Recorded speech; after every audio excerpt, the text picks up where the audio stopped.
Okay, guys. So hopefully, all of you guys are welcome back to another fun week of the class. I hope you guys all really enjoyed the two horrible movies, or whichever horrible movie you guys chose.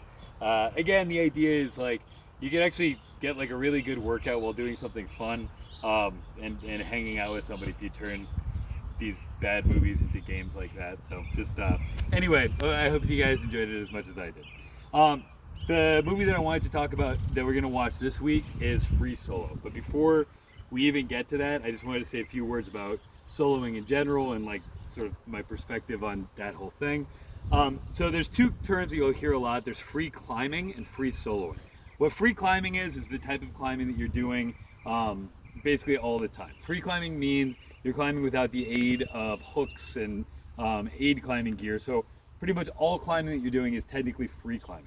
Free soloing is when you're climbing with absolutely no safety equipment. And just to sort of very, very briefly talk about that, free soloing and really like highball bouldering or anything where you're risking death or serious injury or permanent injury unnecessarily just to like make things exciting or whatever your goal is, in my personal view, is like the stupidest thing. It's like one of the stupidest things that people can do, like at all, because you're not just risking your own safety, you're risking your safety, every good thing that you could possibly do in the future, the mental well-being of like everyone who cares for you, for something that you're like have mild bragging rights over when you're in your 20s, and then will be like mildly embarrassed of later in life. So again, it's like one of those things where well, I think that everything that happens in the movie Free Solo is like really amazing, and it paints like a pretty accurate picture of Alex Honnold's personality on top of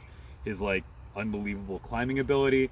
Uh, just be aware that, like I said, you can have awesome fun with climbing and have it be as safe as you can make it. And there's still risk involved, but you can minimize that risk as opposed to seeking it out, and you can get the same type of feeling from that without just having this massive, massive, ridiculous risk for this tiny little payoff, which I personally, again, think is ridiculous. A couple of things that I really briefly wanted to talk about. First one, and I could have mentioned this before we watched Dawn Wall, is a lot of times when you see climbing movies, you'll just see little white marks on the wall that people refer to as tick marks. What that is, and you can come closer for me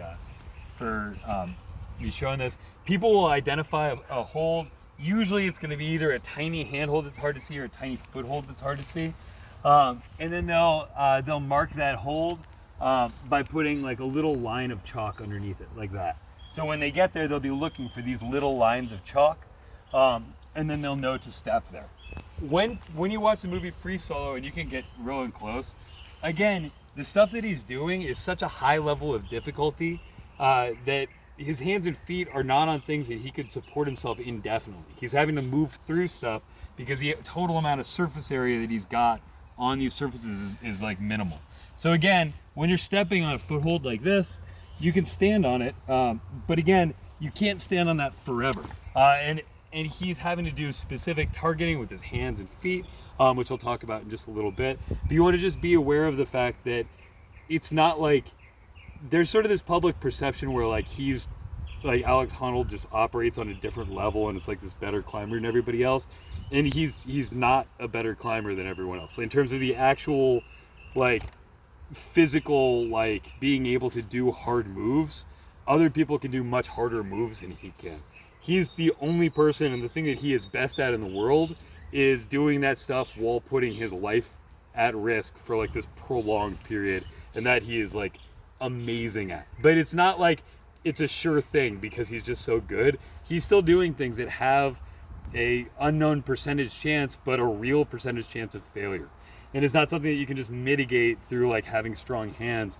It's like if you're standing on a tiny foothold, and again, you step on that foothold and you have to do a specific targeted move and you go up and your foot pops, the same thing would happen to him that would happen to anyone else. He would fall in that circumstance.